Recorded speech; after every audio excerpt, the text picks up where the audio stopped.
Thank you for joining me today. Today I want to talk about my experiences having avoidant personality disorder and getting EMDR therapy to kind of find some relief.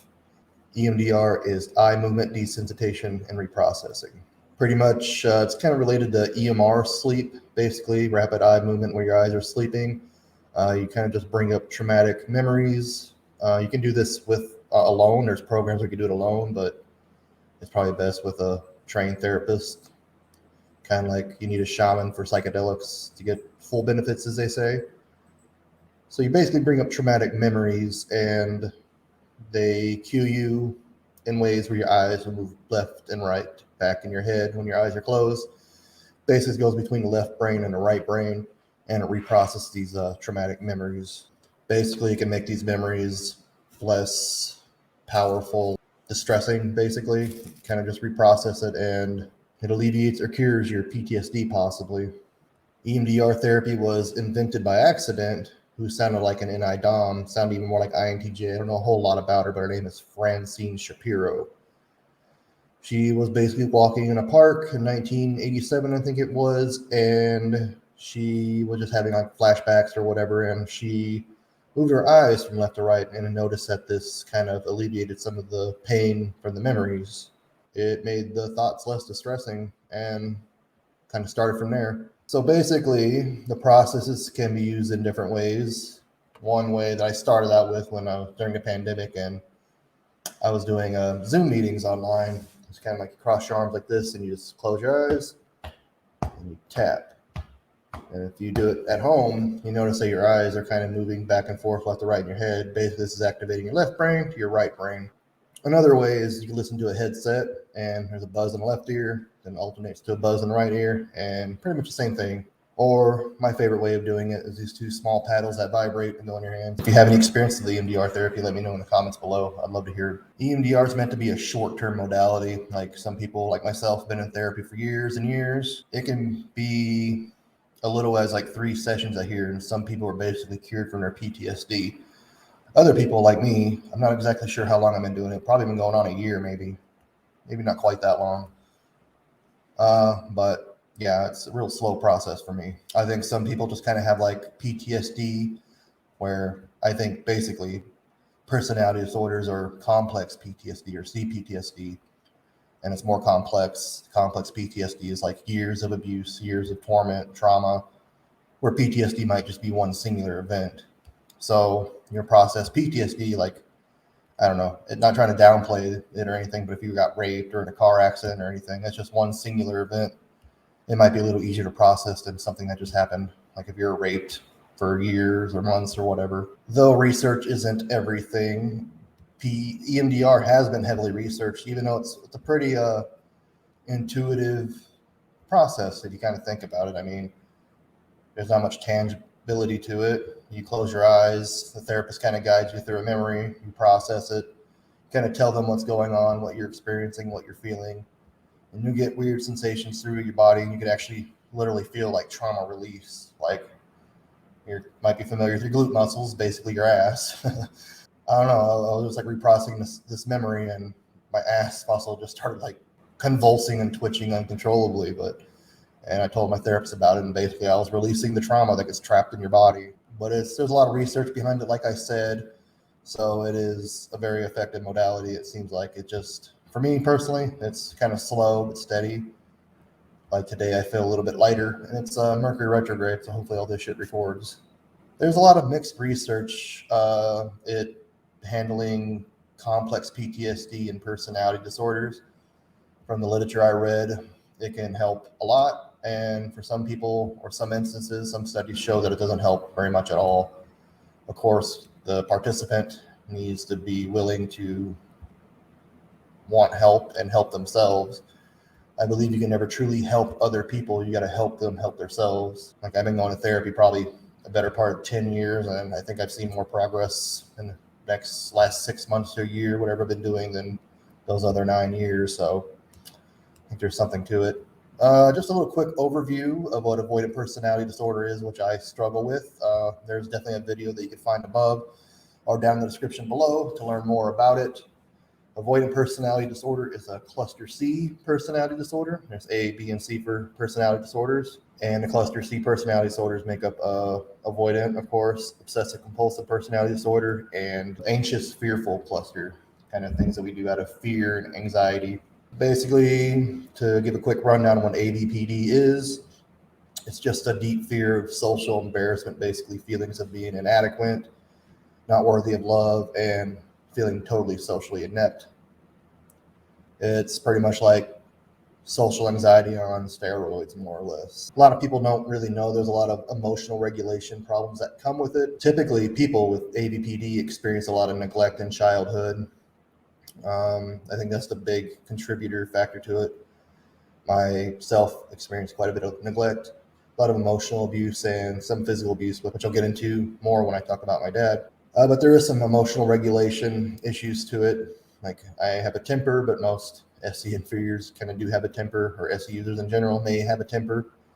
But I do have trouble controlling my emotions at times, and it's kind of like borderline personality disorder in a way. Some even kind of consider it quiet borderline personality disorders. There's a lot of conflicting views on this. So again, there's not a lot of research on avoidant personality disorder. One, because we're not out hurting people and we're not a big concern. Two, is because we're not stepping forward and having people help us, basically. So sitting there miserable in your house, I know it's hard to talk to people and socialize, and you think you're not worthy, but if you're out there and you're hearing this, you're definitely worthy. And let other people study you and learn from you so we can learn to kind of curb this horrible disorder, because it's very detrimental and it's basically wrecked my life. But go ahead and check out that video if you want more my experiences and what ABPD really is. So like I said, there is some conflicting information. If it helps personality disorders or it doesn't, in ways it can do more harm than good. How can it do more harm? Well, before you start, or at least in my experience, they give you this test of pretty much how you disassociate. Basically, disassociation is kind of a complex term in itself. It's pretty much various ways where you kind of process your trauma, more like you avoid your trauma, basically. Probably another topic for another video. I won't get too much into it. But a lot of disassociation symptoms are like NI, introverted intuition, so I definitely want to touch on that in the future, possibly. Anyways, if you score too high on this test, they strongly recommend you not doing EMDR therapy. It is a very rough process, I'm not going to lie. Yeah, so it's not for the faint of heart, but if you push through it, it'll be worth it and you find some relief for sure. Pretty much if you disassociate too high, I don't know exactly the whole reason for it, but basically with this test, I scored basically right on the cusp of being too high and being in a moderate level. The ways I disassociate, I guess, is a lot of it's kind of like where you just blank out with an eye. They call that disassociation in a weird way. I know when I'm in like large groups of people or in an area where it's loud or crowded, it feels like I leave my body and I'm looking at myself from like another person's point of view. It's pretty weird. Kind of get panic attacks and hyperventilate. I don't know if that's exactly a simple disassociation, but yeah, that's kind of what happens to me. So, and like I said, I feel like there's some improvement. I definitely feel pretty good today. And I was talking to some of my coworkers. I'm actually working right now, so I'm kind of professionally doing this, I guess. I'm getting paid to do this. So this is my second attempt doing this. So the first time, like I said earlier in the video, is during the pandemic, and I was doing it over Zoom. And it is a very rough process. It brought up a lot of emotions I didn't even know I had, or memories I didn't even have, and caused me to go into a pretty deep depression. I got really, really irritable. I was working as a case manager for kids with behavioral issues, and not so much with the patients or the clients or their families, but coworkers and stuff. I was being really snappy and kind of argumentative. So I backed away from the therapy and kind of went back to it like a year later because I was afraid I was going to get fired. And there was a lot of uncertainty with the pandemic, and we didn't know where things were going to go. So kind of in the same boat now, right? But right after that, oddly enough, when I took that break between therapy, I had some mental clarity. I actually had a short period where I actually had some success socially and success dating. I had a few short-term flings, but after that, it kind of seemed to come back. And yeah, no luck for me with the women, I guess. Did it contribute to that short therapy session I did? I maybe did like 5 or 6 sessions, maybe a few more. I don't know, but I'm not having any luck with women, so I'm just pretty much my normal self. I started again like between 6 months and a year ago. It's been kind of a blur. I wish I kind of kept more progress on it, I guess, but it's a very, very slow, painful process for me. Again, I went into a deep depression. That's one reason why I stopped making videos for 5, 6 months, whatever it's been. I apologize. I just got to kind of keep track of my own mental health and all that, and take care of my son who's having some extreme behavior problems himself. And I was just throwing myself into this project a little too much and expecting too much. So I'm just kind of taking it a little slower and having lower expectations, because we tend to kind of just drive ourselves in the ground and burn ourselves out with SI demon. But yeah, I was really suicidal. And I got back on antidepressants. I know I've kind of mocked those in the past, that I did find something that kind of works for me. For me personally, it's Wellbutrin, and I'm taking a little bit of Prozac. I'm gonna try to wean myself off the Prozac because I don't like the side effects. Not too big on the Wellbutrin side effects either. Like, I have a real bad ringing in my ears all the time, but better than wanting to kill yourself, I guess, because I have a son to support. So I powered through it and kept with it, and I'm slowly but surely seeing results. I do have my bad days and my good days, so it is what it is. I know I'm pretty open and talkative, especially in my interviews, but in person, it's a much different story. So like I said, I struggle at work and with coworkers. Right now, our employers are going through, got the hair up their ass, and they're firing a bunch of people. And I'm kind of always the odd man out, and I'm afraid, I might be next. Been in this situation more than once, so hopefully I don't. In a way, I kind of manifested this job. I've had this job for about 6 months after I kind of had my nervous breakdown, if that's what you want to call it, my mental breakdown. I have a lot of free time. But yeah, I have plenty of time to make videos and work on this, so I've just been having doing it. Just started up again, but I need to get my head back on track. Initially, I started out where I couldn't even make eye contact with anybody, basically. Then I worked at the prison, and they kind of demanded that eye contact. So I got better about that. Very, very slowly, over a decade, really. I started being able to have one-on-one conversations somewhat. And today, I talked with 2 people at the same time, so I guess a pat on my own back. Yeah, but like I said, it's a very slow process, rough process. One memory I got stuck on is someone with my biological dad, who I haven't spoke much, but I'll speak about him here. He abandoned me when I was 5, and I had a little bit of contact with him as an adult. I talked to him on the phone a handful of times, and I met him in person once. Pretty much the memory, and there was a lot of bad memories with him, and for the rest of my life, he basically grabbed me by the ankle and kind of held me over a canal when I was about 4, and he was going to throw me in. Then I remember a car coming, so he pulled me back real quick, and I didn't drown that day. My dad, he's an ESTP, I'm pretty sure. I have so many ESTPs and SE-DOMs in my life, I can point them out pretty quickly. And he probably had antisocial personality disorder, from what it sounds like. A drug habit for sure. My uncle was like his best friend growing up, so I talked to him about it. And his dad was definitely a character. Definitely a video for another time. I'll talk about what I know of him. I don't exactly know what's true and what's not, but he is like a World War II and Korean vet, and he became a mercenary, and he just liked killing people. Then he came home and took it out on his family, so that's shitty. Pretty much, I talked to him a few times, and he denied everything that he did. And, well, we kind of don't forget things like that. So I spent 28 years of my life without him, or 23 years of my life at that point without him. Figured I didn't need him anymore, so cut ties with him. Sure, he's just going to figure out a way to use me anyways. Maybe that's my any nemesis going off, but probably not. And one thing, talking to him, the same canal he was going to throw me in basically was the same canal that my grandpa, his father, died at in a motorcycle accident. So I'm sure there was some psychological reason that was related.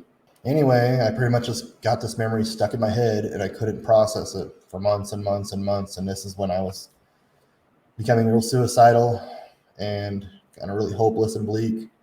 But I didn't give up. I pushed through it, and now thinking about it barely bothers me. Oddly enough, I used to think about this memory and it didn't really seem to bother me, because there's a lot of other stories I could tell you with my dad. I don't make this video too long, but yeah, get into that another time maybe. Pretty much other memories I processed went pretty quick. a lot of like times, like I was trying to tackle my binge eating disorder. I'm still overeating, unfortunately. I stopped smoking marijuana for last 2 months, so there's some mental clarity there, and I'm saving some money, so I like that. I don't know if I'm going to start again. I like to take breaks throughout the year to kind of lower my tolerance so it doesn't cost as much or have to use as much. I was trying to tackle a lot of my memories from binge eating. One was like my mom and dad, they wouldn't, or my stepdad, I should say, when he came in the picture, they didn't really feed me and my sister regularly. Although I could get one meal a day. Remember one time I turned the toaster over and shook the crumbs out and got a packet of ketchup, and that's what I had for dinner one day. I still overeat, so maybe I'll come back to that eventually. But the process is going a lot smoother right now. I'm in processing stuff a lot quicker. I do take breaks here and there just to kind of take a breather and catch my breath when I don't get too overwhelmed. My Medicaid for the state is lapsing soon, so hopefully I can continue this process for as long as I need. I should get some coverage, but just kind of a process, I guess, and a lot of bureaucracy.